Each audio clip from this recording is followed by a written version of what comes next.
السلام علیکم ورحمۃ اللہ وبرکاتہ۔ ہمیشہ کی سکسیس کی اللہ نے ہمیں 3 چابیاں دی ہیں، دیکھیں کیا ہے۔ اعوذ باللہ من الشیطان الرجیم، بسم اللہ الرحمن الرحیم۔ اللہ فرماتے ہیں سورۃ توبہ میں، الذین آمنوا، جو لوگ ایمان لائے، وہاجروا، اور ہجرت کی، یعنی ان باتوں پہ جو اللہ نے ہمیں بتائی ہیں ان پر ایمان لائے پکا۔ اس کے بعد سیکنڈ ہے ہجرت کرنا۔ اگر آپ جہاں پہ رہتے ہو وہاں آپ اگر اسلام کو فالو کسی وجہ سے، کسی سختی یا ماحول کی وجہ سے نہیں فالو کر پا رہے، اسلام پر نہیں چل پا رہے ہو، تو جگہ چینج کرو، ہجرت کرو، دوسری جگہ جاؤ جہاں اسلام کو فالو کر سکیں۔ وجاہدوا، اور اسٹرگل کریں، اسلام پہ چلنے اور دوسروں کو بتانے کے لیے اسٹرگل بھی کرنا ہے، جیسے حالات ہیں اسی حساب سے اسٹرگل کرنا۔ فی سبیل اللہ، اللہ کی راہ میں اسٹرگل کرنا، اللہ کی راہ کے لیے، دین کے لیے اسٹرگل کرنا۔ کیسے؟ بِأَمْوَالِهِمْ وَأَنفُسِهِمْ، اپنے مالوں کے ساتھ، مال لگانا پڑے مال لگائیں، جان لگانی پڑے جان لگائیں، ہاتھ پیر سے محنت کرنی پڑے ہاتھ پیر سے کریں، اپنے مالوں سے۔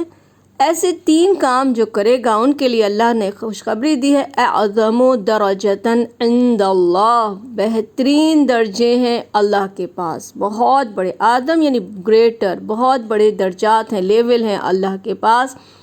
اور سب سے بڑی کامیابی بتا دی کہ اولئک ھم الفائزون، یہی لوگ ہیں جو کامیاب ہونے والے ہیں۔ تو کامیابی کے طریقے کیا ہیں؟ ایمان لانا، ان باتوں پہ جو اللہ نے حکم دیا ان کو ماننا، ضرورت پڑے تو ہجرت کرنا، اسٹرگل کرنا پڑے، جس لیول کا بھی اسٹرگل ہو اسٹرگل کیا جائے۔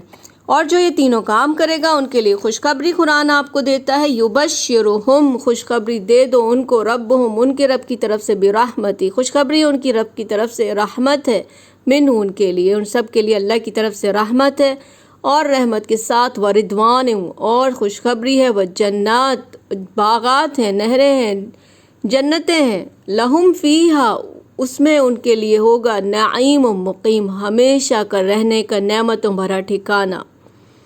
اور الحمدللہ خالدین فیہا ابدا، وہ اس میں ہمیشہ رہیں گے۔ تو آپ کی فار ایور لائف، اس دنیا میں تو موت لے کے چلی جائے گی، لیکن جب آپ دوبارہ زندہ ہوگے قیامت کے دن تو پھر موت نہیں آئے گی۔ خالدین فیہا ابدا، تو ہمیشہ کی زندگی کی تیاری ہمیں کرنی ہے، اسی دنیا میں رہ کر ہمیشہ اس میں رہیں گے۔ پھر اللہ نے کہا ان اللہ، بے شک اللہ، عندہ، اس کے پاس ہے، اللہ کے پاس ہے، کیا ہے اللہ کے پاس؟ اجرن عظیم، بہترین اجر ہے، بہت بڑا اجر ہے، یعنی جنت الفردوس جو نعمتوں سے بھری ہوئی ہے، ہمیشہ کی جنت ہے، عظیم، اس سے بڑا جنت الفردوس سب سے اچھی، سب سے بڑی جنت ہے۔ ہمارے نبی صلی اللہ علیہ وسلم نے کہا کہ اللہ سے جنت الفردوس کا سوال کرو، جنت الفردوس مانگو، اللہم انا اسألک الجنت الفردوس، اے اللہ ہم آپ سے جنت الفردوس مانگتے ہیں۔ پھر آگے اللہ فرماتے ہیں، یا ایھا الذین آمنوا، اے لوگوں جو ایمان لائے ہو، بلیورز کو پکار کے اللہ کہتے ہیں، لا تتخذوا آباءکم و اخوانکم اولیاء، مت بناؤ، لا تتخذوا، مت بناؤ، آباءکم، اپنے باپوں کو، و اخوانکم، اپنے بھائیوں کو، اولیاء، کرتا دھرتا سب کچھ، اپنا ساتھی، دوست، جگری، اپنے ان بھائیوں اور ان باپوں کو اولیاء مت بناؤ، جو ان استحبوا الکفر، جو کہ محبت کرتے ہیں کفر سے، یعنی وہ انہوں نے اسلام قبول نہیں کیا ہے، وہ کفر کی حالت میں ہے، انہوں نے اللہ کی باتوں پہ بلیو نہیں کیا ہے، ان کو اپنا اولیاء اس لیول پہ مت بناؤ۔ علی ایمان، جو ایمان کے بدلے کفر کو پسند کرتے ہیں ان کو اپنا اولیاء نہ بناؤ۔ لیکن یہاں پہ اسلام ہمیں بتاتا ہے کہ آپ اپنے بھائی بہن چاہے وہ نان مسلم ہوں ان کے ساتھ آپ کا گڈ نیچر ہونا چاہیے، ان کا خیال رکھیں، اور خاص کر ماں باپ کا ادب کریں، ان کا لحاظ کریں، مگر جہاں اسلام کی بات آئے وہاں پہلے آپ کو اسلام کو فالو کرنا ہے۔